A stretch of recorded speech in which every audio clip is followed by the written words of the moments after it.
সাধারণকালের পঞ্চম সপ্তাহ বুধবার। প্রথম পাঠ রাজাবলীর প্রথম গ্রন্থ 10 অধ্যায়, পদ সংখ্যা 1 থেকে 10। সলোমনের জ্ঞান বুদ্ধির পরিচয় পেয়ে সেবা দেশের রানী মুগ্ধ হলেন। ভগবানের নাম মাহাত্ম্যে সলোমন যে খ্যাতি অর্জন করেছিলেন তা একসময় সেবা দেশের রানীর কানে গেল। রানী তখন নানা কঠিন প্রশ্ন দিয়ে তাকে পরীক্ষা করার উদ্দেশ্যে তার কাছে এলেন। তিনি বহু অনুচর নিয়েই জেরুজালেমে এসে পৌঁছলেন। সঙ্গে তিনি আনলেন উটের পিঠে বোঝাই করা নানা গন্ধদ্রব্য, সুপ্রচুর সোনা আর দামি যত রত্ন। সলোমনের কাছে এসে তিনি তার মনের সমস্ত কথা খুলে বললেন। সলোমন তার প্রতিটি প্রশ্নের উত্তর দিলেন। রাজার পক্ষে কোনো প্রশ্নই দুরূহ বলে মনে হলো না। এমন একটি প্রশ্ন ছিল না যার উত্তর তিনি রানীকে দিতে পারলেন না। সেবাদেশের রানী যখন সলোমনের গভীর প্রজ্ঞার পরিচয় পেলেন, তিনি যখন তার তৈরি প্রাসাদটি দেখলেন তার টেবিলে পরিবেশিত যত খাবার, তার কর্মচারীদের বসার বন্দোবস্ত, তার লোকজনদের পরিচর্যা ও পোশাক পরিচ্ছদের ধরন ধারণ এবং তার সুরা বর্দারদের পরিবেশন রীতি, যখন তিনি দেখলেন ভগবানের মন্দিরে রাজা কি পূর্ণাহুতি দিয়ে থাকেন, তখন বিস্ময়ে তার দম বন্ধ হয়ে আসার দশা হলো।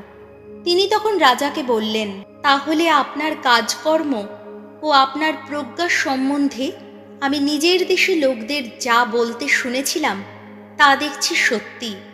এখানে না আসা পর্যন্ত, নিজের চোখে না দেখা পর্যন্ত আমি অবশ্য ওসব কথা বিশ্বাস করতে পারিনি, কিন্তু এখন বুঝতে পারছি আসল কথাটার অর্ধেকটাও আমাকে জানানো হয়নি। তখন লোকদের মুখ থেকে যা শুনেছিলাম এখন দেখছি। আপনার প্রজ্ঞা ও ধন সম্পদ তার চেয়েও বেশি। আহা, আপনার অনুচর যারা, কত ভাগ্যবান তাঁরা, কত ভাগ্যবান আপনার এই সব কর্মচারী যারা সব সময় আপনার কাছে থাকতে পান, আপনার জ্ঞান গর্ভ কথা শুনতে পান। ধন্য ধন্য আপনার ঈশ্বর ভগবান, যিনি অনুগ্রহ করে ইসরায়েল জাতির সিংহাসনে আপনাকে বসিয়েছেন। আসলে ভগবান ইসরায়েলের সঙ্গে চিরস্থায়ী ভালোবাসার বন্ধনে আবদ্ধ বলেই তো আপনাকে তিনি দেশের রাজা করেছেন। তিনি চেয়েছেন আপনার কাজে আপনি ন্যায় নীতি ও ধর্মনীতির প্রতিষ্ঠা ঘটাবেন। তিনি তখন রাজাকে 120 তালেন্ট সোনা, সুপ্রচুর গন্ধদ্রব্য আর দামি যত রত্ন উপহার দিলেন। এই যে গন্ধদ্রব্য সেবাদেশের রানী সেদিন রাজা সলোমনকে উপহার দিয়েছিলেন, তারপরে এত গন্ধদ্রব্য আর কোনো দিনও ইসরায়েল দেশে আসেনি। প্রভুর বাণী। শ্যাম সঙ্গীত ধুয়ো। ধার্মিকের মুখের বচন সে তো প্রজ্ঞারই বচন। ভগবানের চরণে সঁপে দাও তোমার জীবন। আস্থা রাখো তাঁরই ওপর, যা করার নিশ্চয় করবেন তিনি। তোমার ধার্মিকতা ফুটিয়ে তুলবেন তিনি যেন প্রভাতের আলো, তোমার সততা যেন মধ্য দিনেরই আলো। ধুয়ো। ধার্মিকের মুখের বচন সে তো প্রজ্ঞারই বচন। ধার্মিকের মুখে নিত্য উচ্চারিত হয় প্রজ্ঞার বচন। রসনায় ঘোষিত হয় ন্যায়ের নির্দেশ। তার ঈশ্বরের বিধান বাণী সে তো গাঁথা আছে তার হৃদয় গভীরে, তাই তার পদক্ষেপ টলে না কখনো। ধুয়ো। ধার্মিকের মুখের বচন সে তো প্রজ্ঞারই বচন।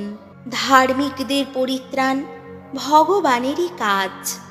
দুঃখ বিপদের দিনে তিনিই তাদের আশ্রয়। ভগবান নিজে সহায় হয়ে তাদের উদ্ধার করেন।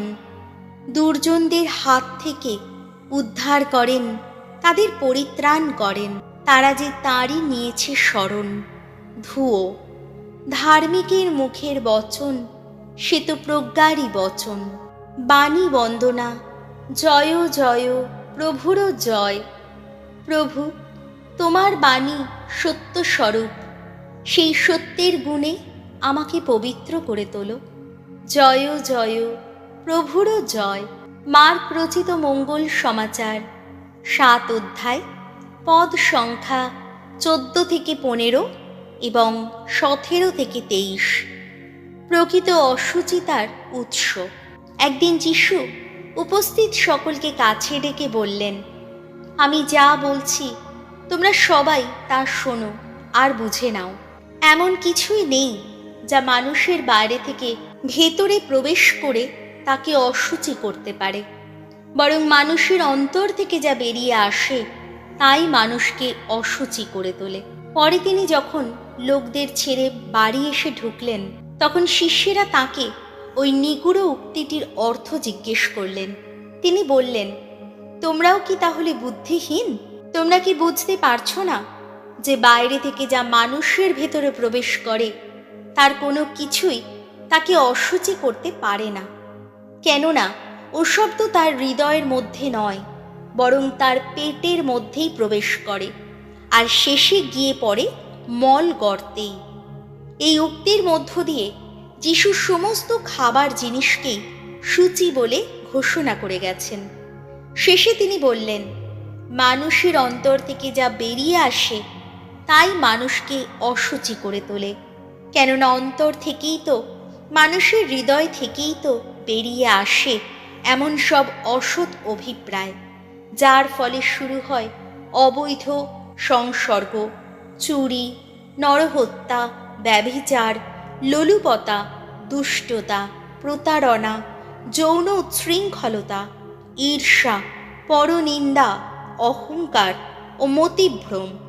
এ সমস্ত দুষ্টতা মানুষের অন্তর থেকেই বেরিয়ে আসে, আর এই সবই মানুষকে অশুচি করে তোলে। প্রভু যিশুর মঙ্গল সমাচার।